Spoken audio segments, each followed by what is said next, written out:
Wie kannst du eigentlich deine Auswanderung gegenüber dem Finanzamt beweisen und welche Belege solltest du dafür sammeln? Mit dieser Frage wollen wir uns einmal in diesem Video beschäftigen.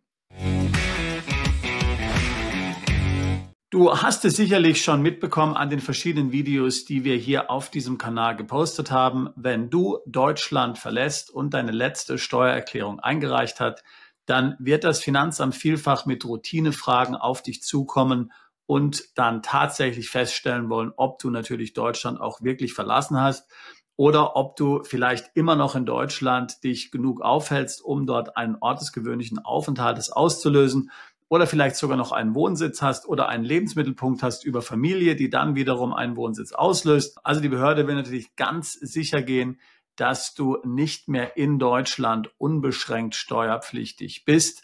Und daher ist es natürlich extrem wichtig, dass du nachweisen kannst, dass du Deutschland verlassen hast, dass du jetzt im Ausland lebst. Denn das ist der einfachste Beweis natürlich, um zu zeigen, dass du eben nicht mehr in Deutschland unbeschränkt steuerpflichtig bist. Wenn du also deine deutsche Wohnung zum Beispiel aufgegeben hast, dann kannst du zeigen, hier, ich habe den Mietvertrag gekündigt, ich habe hier die letzte Strom-, Gas-, Wasserabrechnung bezahlt, ich habe die Schlüssel abgegeben oder wenn du Eigentum hast, dann kannst du zeigen, dass du diese Eigentumswohnung vermietet hast. Gleichzeitig kannst du aber auch über einen ausländischen Mietvertrag zeigen, dass du jetzt im Ausland wohnst. Dadurch hast du dann einen positiven Beweis erbracht für deine Auswanderung. Das ist natürlich vielfach besonders aussagekräftig. Wenn du Kinder hast, dann kannst du zeigen, dass du die Kinder in der Schule im Ausland abgemeldet hast. Es gibt nur wenig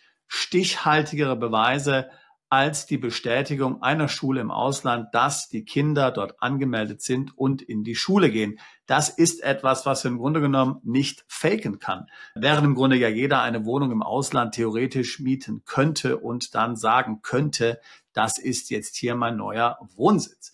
Aber eben eine solche Bestätigung der Schule ist extrem belastbar, extrem aussagekräftig. Ähnliche Nachweise sind natürlich auch Belege für Strom, Gas und Wasser oder dass du beim lokalen Gesundheitssystem beschäftigt bist oder dass du im Ausland eine Stelle angenommen hast, dass du dort jetzt sozialversichert bist, etc. pp.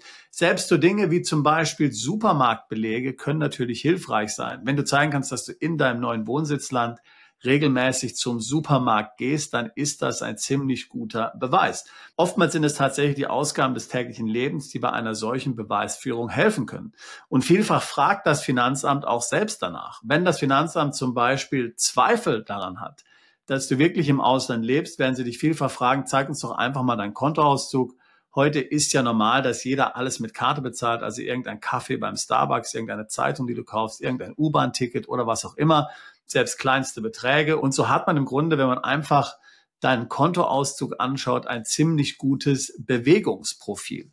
So, wenn du jetzt wirklich im Ausland lebst, wovon wir ja ausgehen, das heißt, du bist jetzt wirklich in einer neuen Stadt, zum Beispiel Barcelona oder New York oder irgendwo in Rio de Janeiro, dann zeigst du einfach dem Finanzamt deine Kontoauszüge und da kann man ja dann jeden Tag sehen, was du dort vor Ort ausgegeben hast.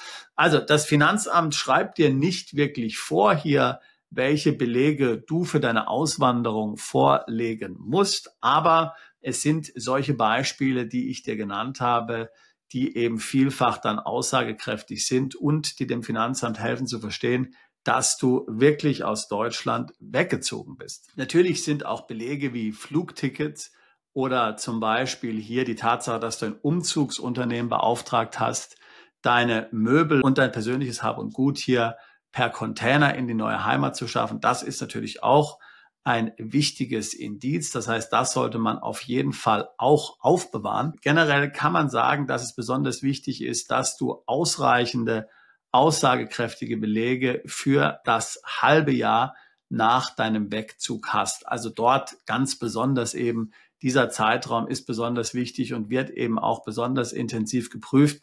Das heißt, dort musst du wirklich zeigen, dass du im Ausland lebst und wirklich hier im Ausland ein neues Leben begonnen hast. Ich erinnere dich hier nochmal an das Formular WAEST. Das ist ja eine Anlage, die du mit der letzten Steuererklärung einreichst.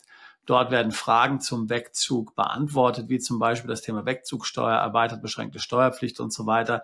Hierbei ist natürlich dann wichtig, dass sich deine Belege mit den Angaben decken, die du in diesem Formular gemacht hast. In diesem Formular wird zum Beispiel gefragt, ob du in ein Niedrigsteuerland umgezogen bist. Wenn du hier Nein ankreuzt, und das hat dann Auswirkungen auf die erweitert beschränkte Steuerpflicht, aber dann natürlich aufgrund deiner Kontoauszüge deutlich wird, dass du hier die ganze Zeit in Dubai bist, dann stellt das natürlich deine Angaben im Formular WAEST in Frage.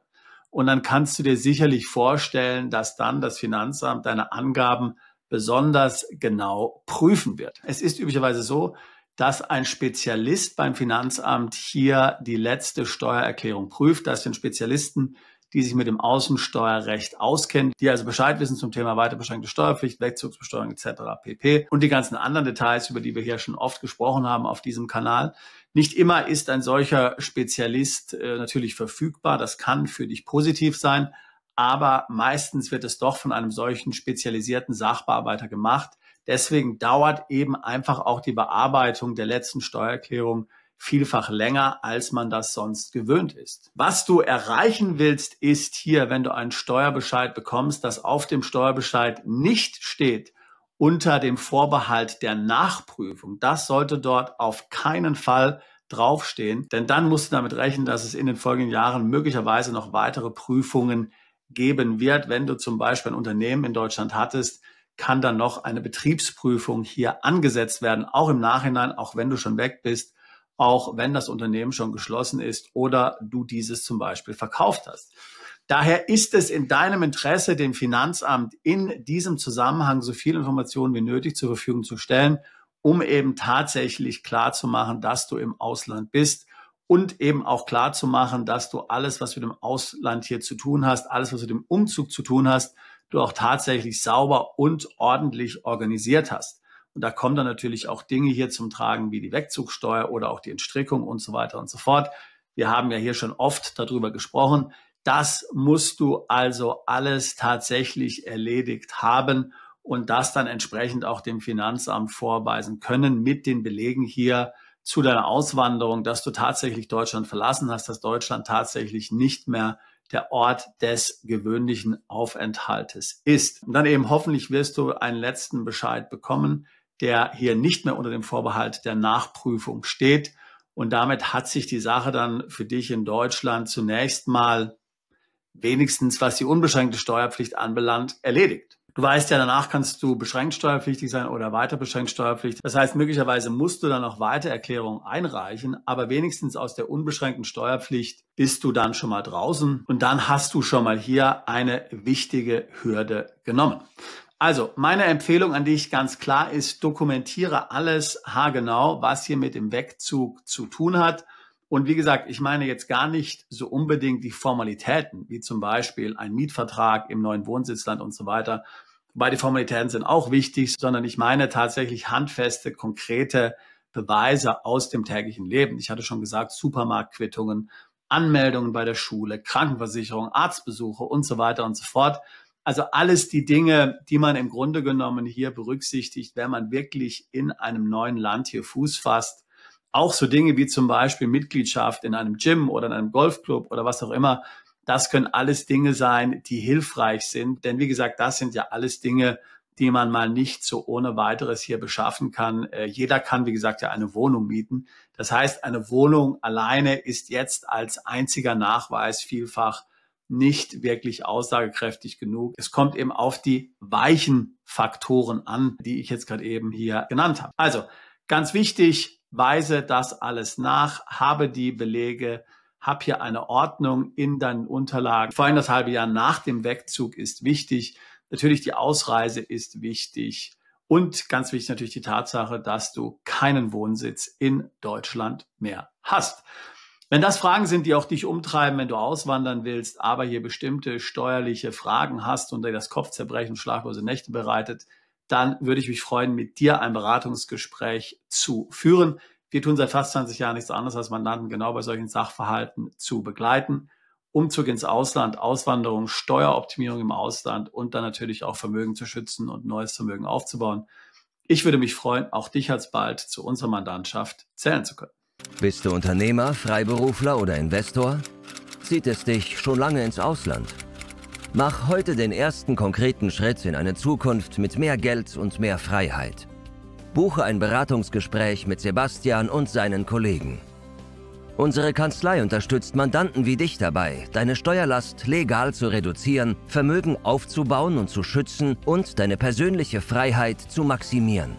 Profitiere jetzt von unserem Fachwissen und unserem Netzwerk. Gehe zu mandatierung.com und werde Mandant unserer Kanzlei.